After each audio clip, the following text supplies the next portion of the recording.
Greetings and welcome to my channel this 9th of January 2023, third decade of the 21st century. I apologize, I gotta resync my watch. If you got a smartwatch, I've noticed I gotta resync it every once in a while so that the time is right. I always open up with an acknowledgement of the date followed by third decade of the 21st century because I'm always amazed at what we're currently talking about. What subjects, what's popular in the zeitgeist versus where people predicted we would be as far as a civilization in the third decade of the 21st century, let alone the 21st century as a whole. And if you're new to my channel, that's just something I like to do, as well as if you leave a comment, I like to read, react, and respond to that comment. In the middle of December, I had posted a video constantly one-upping each other, and without trying to shamelessly plug my channel or try to convince anybody to go watch my back catalog, essentially what I was trying to talk about, and I hope I did a good enough job, but I don't know, was that first you have to recognize two things. All right, you have to recognize confirmation bias. Me personally, I have a tremendous amount of bias towards the Democratic Party. I could go on and explain, but that would just drag this video on longer than what is necessary. The bottom line is I openly have bias towards the Democratic Party, which, if you're not familiar with the term, basically I have a very hard time opening my mind and objectively listening to the Democratic Party. Objectively speaking, I do recognize that I could probably get along with some Democrats just as people, you know, just maybe not on policy, that I more than likely could get along with Democratic voters because of any number of reasons why they vote Democrat versus why they would not vote Democrat, etc. But the other reason I brought this up was, and I probably didn't do a very good job emphasizing this, last year at the turn of the year in January, I tried to turn over a new leaf. I still wanted to be able to maintain the ability to talk about socio-political issues, but I wanted to delve deeper into more nerdier content, specifically with content that I'm interested in, like Firefly, Serenity, Supernatural, Chuck, and, you know, a few more items. In that process, I made a video regarding Joss Whedon. Joss Whedon, early last year, was in the limelight because of Ray Fisher, the actor who portrayed Cyborg in the Justice League franchise. Apparently he did not have a good working relationship with Joss Whedon, and that prompted a few others to sort of come out of the proverbial closet, if you will. Apparently Charisma Carpenter did not have a good working relationship with him, and other actors and actresses supported Charisma and supported Ray, and some spoke out a little bit against Josh, some didn't. And at the end of the day, I made a video begging the question, you know, is it really what it is? Could people have different experiences, and does it necessarily justify like the cancel culture, so on and so forth? Bottom line is, this video got over 1,000 views. Why do I say that? Because I average on a good day 2 to 3 views per video. So my channel is wildly unpopular. I am not monetized. I'm not in it for the money. I use it more as a therapeutic outlet to where I can, you know, just sort of get things off of my chest so that they're not bottled in. And what it also does is it provides me that opportunity to vent and get it out, so that perhaps when I'm out in public or when I'm, whatever the case may be, it's not boiling over and desperate to get out. I've already purged it, and now I can, I guess, be more normal and socially decent. But this video got a lot of attention, and it brought a lot of attention to my channel for a brief period of time. In that, only one person has stayed, I don't want to say faithful and I don't want to say loyal, but only one person has stayed on my channel, and only one person has faithfully replied to my videos as that whole thing evolved. More people came to my channel. I was having more discussions with at least one other person. We eventually reached a point where we disagreed, and that person, for their own reasons, left. I could say some disparaging things. I could make some disparaging comments, but I won't, because there's no real gain. There's no benefit. I don't get anything out of it other than to make disparaging comments. But at the end of the day, one person was interacting with me and they left. And quite frankly, I'd have to say, because of confirmation bias. This individual also struck out on their own and made a few videos of their own on YouTube, which, good for them. I don't have any ill will towards them. I was just a little disappointed in the fact that they considered themselves educated, they considered themselves tolerant, and yet through their own actions were not. They didn't act very educated, they did not act very tolerant, they did not act very objective. I was still willing to have discourse, I was still willing to communicate, even though we disagreed, but the other person wasn't. And there's a point to all of this. In the video, constantly one-upping each other, one thing I found with that individual, who I'm not going to name, was there was this tendency that I was trying to avoid, but whether the other individual could recognize it or not, it was this constant one-upmanship, where if I felt hypocrisy, if I felt something was wrong, if I felt something was below board, did not pass the sniff test, and I pointed it out as something that was unique to the Democratic Party, as if to justify my position, so to speak. Like, one of the reasons I don't like this other person, if they couldn't quote exact examples, would always be like, oh, well, you know, the other side's equally as guilty, or the other side is complicit, or the other side this. And I was like, it just got me to the point where I was like, when do we as individuals identify both parties and say, no, you're both wrong, no, you're both hypocritical? When do we as individuals have the clarity to admit you're worse than the other? You both suck. You both are not doing your job. You're civil servants. You're supposed to serve us. Neither one of you are doing your job, but you're doing it a lot worse. You know, can we ever get to that point? And I just feel like we've reached a point in society where there is this massive division. There is this identity politics. There's this idea, this concept, and I'm building to a point, because I'm going to be a little more dynamic in this video. It's not going to be just socio-political. And I couldn't help but notice where it was this constant one-upmanship, where it's like, oh yeah, well, what about this? Oh yeah, well, what about that? And it's like, when can you just stop and see the forest through the trees? When do we ever just stop one-upping each other? And I'm sure I went on and on and on, because I don't make it a habit to rewatch my videos.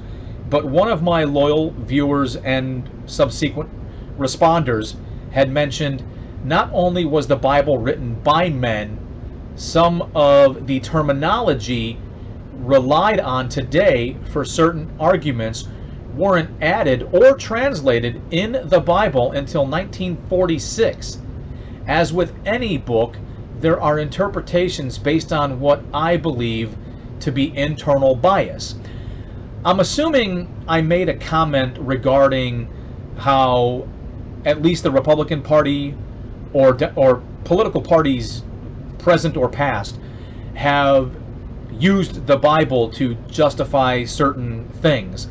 And it's just one of those things where I'm not a religious person. I find great flaws with religion. Not faith, but religion. Especially organized religion. And to include the Bible. And I could go on and on and on about that. I can make an entirely separate video and welcome feedback. But the crux of that video was, when can we just reach the point of not constantly having to one-up each other? And I don't mean the politicians, I mean us.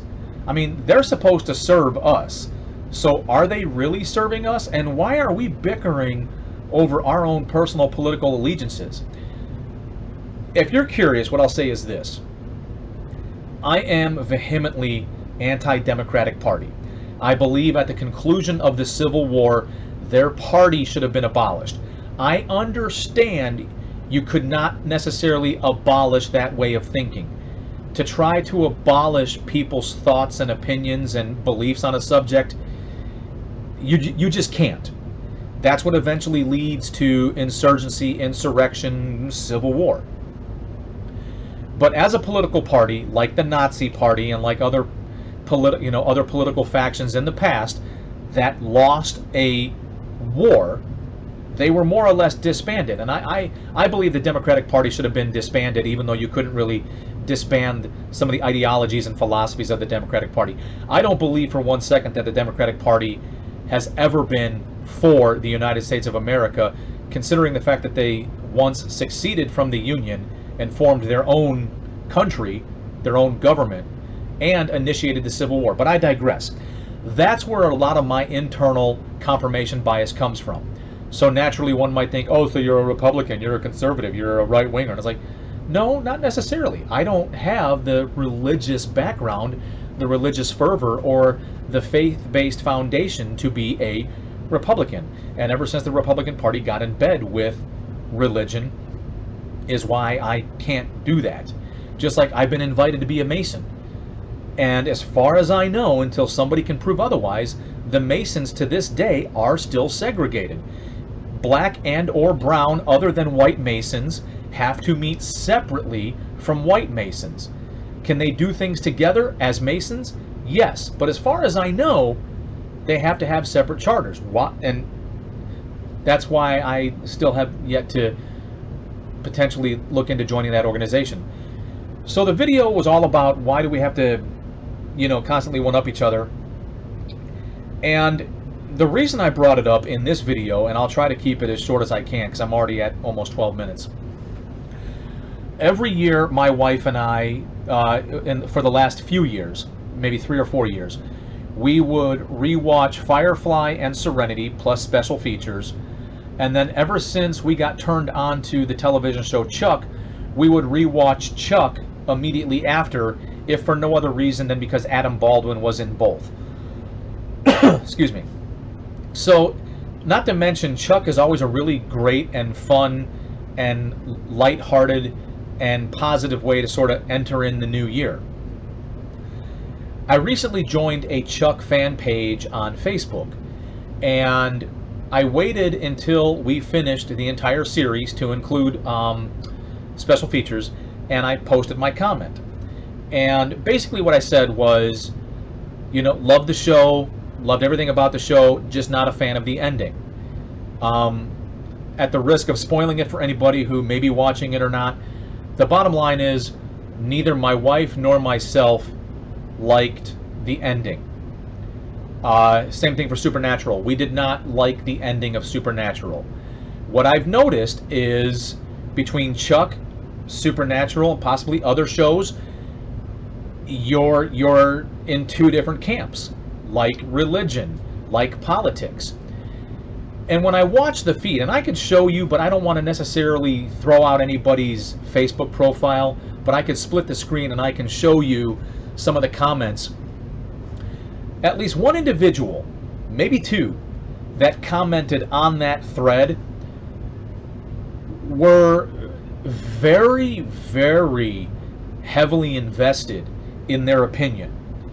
And so much so that they were trying to preach from like a pulpit, if you will. And they were trying to basically push their opinion, their belief onto others and try to convince them that their way was right. And I'm just sitting here and I'm like, people, this is a television show that we are all fans of. Now, it was just the final episode, if you will, and the way that they chose to end it that some of us agree with and some of us don't. You are not obligated to feel one way or the other. But this individual on the thread seemed to be pushing this ideology that you must agree with their position. And I feel that that is how so many people conduct themselves to this day. You must think how I think. You must feel how I feel. You must believe what I believe. And that's not the case. I feel as though that's kind of contrary to what this country was founded on. And I feel like that's been a really, really big problem with the current zeitgeist, the current philosophy of our society today, where if you don't, then you must be canceled. There is zero tolerance for dissenting views, dissenting opinions, different thoughts and opinions on various subjects. And if you don't agree with the status quo, then you must be adversely affected. And I don't know if this individual commenting on that thread partakes in that line of thinking, if they are part of the cancel culture mob, if they're part of the mob that partakes in all of this BLM, Antifa, cancel culture, alphabet mafia, whatever. My one loyal viewer that takes the time to respond may or may not be a part of any one of these agendas, but we still see each other as human beings. We still see each other as Americans, and we agree on some things, we disagree on others, but we don't see the need to go out of our way to impress upon them, no, you're wrong. You have to see it this way. You have to believe this way. You have to feel this way. Otherwise, you're less than human. You're demonized. You need to be canceled. I need to go even further and find ways to further adversely affect your life, whether it's your livelihood. And for that reason, I really enjoy having this person on my channel, because we can have differing perspectives and at the same time be civil and humane to one another. And I was just blown away that part of the whole reason I started this channel some 2 years ago was because of that. And just watching this take place on, of all things, a fan page for a television show that has since then run its course. It went for 5 seasons, 91 episodes. It's done. It's over. And for all intents and purposes, there has been no indication of retelling the story in a streaming service, retelling the story in a movie. There's been some desire expressed by some of the individuals like Zachary Levi, but it's been almost 11 years. As far as I know, January 27th, 2012, the last episode of Chuck aired, which would make it 11 years this January 27th. And I was just blown away that while we're commenting on a show we all thoroughly enjoyed, some of us enjoyed the ending, some of us did not, 1 or 2 people seemed to take it upon themselves like, no, how, what is wrong with you? And I'm like, what's wrong with you? Why can't you let it go? You disagree. Here's why you disagree. Here's how I see it. Here's how I feel. And I just feel like that logic is being applied to so many different places. I don't know where it started per se, but that logic is being applied. And I don't know if social media, whether it's Instagram, Twitter, Facebook, Snapchat, I don't know. I don't know if that has anything to do with it, but I just find it interesting that it's a lesson I learned the hard way in the military. And I'll share with you this. When I got a new promotion, that promotion came with certain privileges. I used to call it having a seat at the table. Kind of like, now, you know, from time to time I could sit at the grown-up table, but I didn't have a guaranteed seat because I didn't have the rank. I may be filling the position, but I didn't have the rank that guaranteed the position. Then when I finally got promoted, I had a seat at the table. I had my own designated seat at the table. When I was newly promoted, I used to make my thoughts and feelings known. And that was okay. What was not okay was being married to my thoughts and my ideas, was being overly invested. What I had to learn the hard way was, especially when you're not in the position of authority, you're just supporting the authority, you are allowed to make your thoughts and opinions known in the form of an idea or in the form of a question, but that's it. You need to let it go. You need to drop it. And I learned that lesson the hard way because I didn't. I was like a dog with a bone and I could not let it go. And to some degree, I paid heavily for it, whether through reputation, whether through evaluations. I paid for it. And having had that experience, what I've noticed is, much like I did some, what time frame? Oh, 15, 16 years ago, maybe longer, was that I see so many people that are like a dog with a bone. They cannot let it go. They're married, they're invested, and sometimes I wonder why. Like, why are you so committed? Why are you so invested? What is in it for you? Because I see the way that they react and respond, and over what? I mean, some topics, sure, maybe they are that important, but in this particular instance, we were talking about a television show, and I just can't help but notice how that same mindset, that same mentality is applied. So that comes to this point. If you're new to my channel, here's the deal. I don't care if you like, I don't care if you subscribe, I don't care if you hit the notification bell. I just want to hear feedback. Unfortunately, you don't have the ability to make to leave a response video, but if you post one somewhere and you want to leave a link in the comments, that's great. Otherwise, I thoroughly look forward to reading the comments, and if you do leave a comment, I will read it out loud, I will respond, and I will react to it. And it's greatly appreciated. And if you do, you're awesome. Till next time.